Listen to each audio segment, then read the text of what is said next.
Assalamualaikum warahmatullahi wabarakatuh. Selamat pagi anak-anak. Mudah-mudahan kita semua dilindungi oleh Tuhan Yang Maha Kuasa.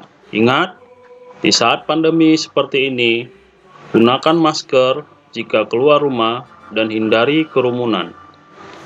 Kita memasuki pertemuan keempat mata pelajaran IPS kelas 9. Adapun tujuan dari pembelajaran IPS kita mengenai ketergantungan antar ruang dilihat dari konsep ekonomi. Yang pertama, kamu dapat menjelaskan ketergantungan antar ruang berdasarkan konsep ekonomi. Kedua, kamu dapat mendeskripsikan pengaruh ketergantungan antar ruang terhadap kehidupan bangsa Indonesia. Pada pertemuan kita ketiga, kita sudah membahas distribusi. Kemudian, kelanjutannya kita akan membahas konsumsi. Konsumsi itu adalah kegiatan yang bertujuan mengurangi atau menghabiskan guna suatu barang atau jasa dalam rangka pemenuhan kebutuhan. Tujuan dari kegiatan konsumsi antara lain memenuhi kebutuhan hidup secara langsung dan mengurangi nilai guna barang dan jasa. Ciri benda konsumsi antara lain sebagai berikut. Benda yang dikonsumsi adalah benda ekonomi. Benda yang dikonsumsi ditujukan untuk memenuhi kebutuhan hidup. Benda yang dikonsumsi memiliki nilai atau manfaat yang akan habis secara perlahan atau berlangsung. Benda konsumsi dibedakan menjadi benda konsumsi yang habis dalam sekali pemakaian dan benda konsumsi yang pemakaiannya berulang-ulang atau dalam waktu yang relatif lama. Dan ini kamu melakukannya setiap hari. Yang habis pakai contohnya makanan dan minuman. Kemudian yang berulang-ulang contohnya sepatu, pakaian, kendaraan, mobil, dan sebagainya. Segmentasi pasar kegiatan konsumsi antara lain berdasarkan geografi atau perbedaan wilayah atau tempat, demografi, dan psikografi. 5 negara dengan konsumsi rumah tangga terbesar tahun 2016 adalah Amerika Serikat, Tiongkok, Jepang, Jerman, dan India.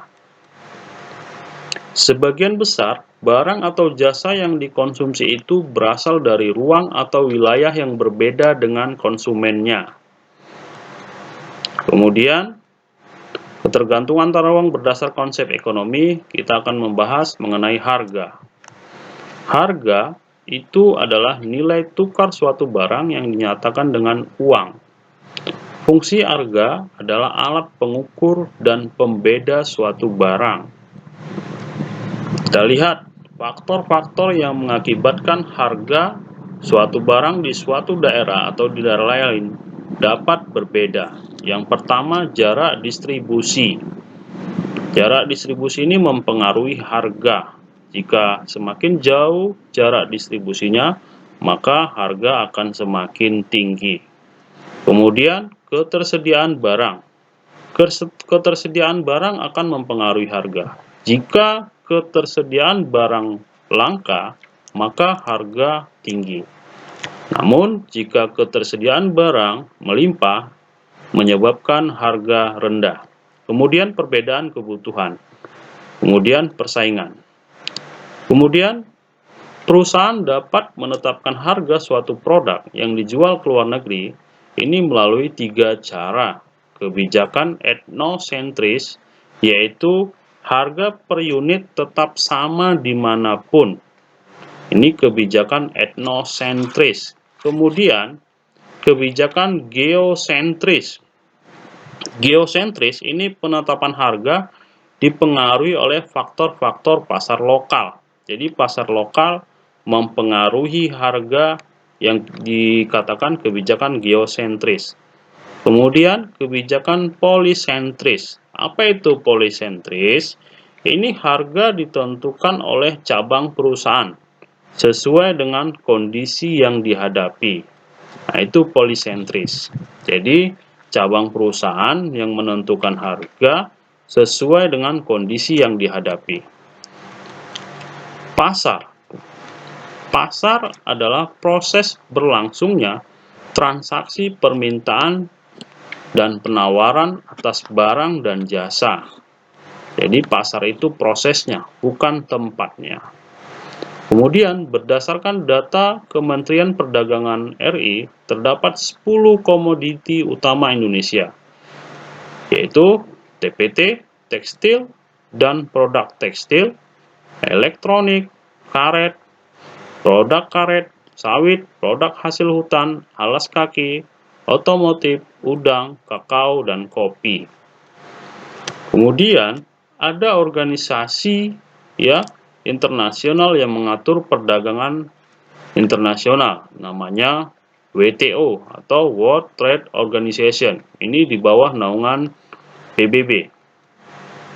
Kemudian ketergantungan antar ruang itu dipengaruhi oleh migrasi. Migrasi ini adalah perpindahan penduduk dari suatu wilayah ke wilayah lain dengan maksud untuk menetap di daerah tujuan. Kemudian, migrasi dapat dibedakan dua jenis. Ada migrasi internasional dan migrasi nasional. Faktor penghambat migrasi antara lain sebagai berikut. Jarak yang jauh, kemudian kesulitan transportasi, kemudian biaya migrasi yang tinggi, kemudian faktor pribadi. Migrasi penduduk dari suatu daerah ke daerah lain dapat terjadi dengan berbagai alasan. Namun, alasan utama umumnya berkaitan dengan ekonomi, seperti ingin mendapatkan pekerjaan atau penghasilan lebih baik di daerah lain. Oke, sekian materi kita di pertemuan keempat ini. Silahkan kamu pahami, kemudian nanti tugas apa Bapak berikan di Google Classroom. Terima kasih. Assalamualaikum warahmatullahi wabarakatuh.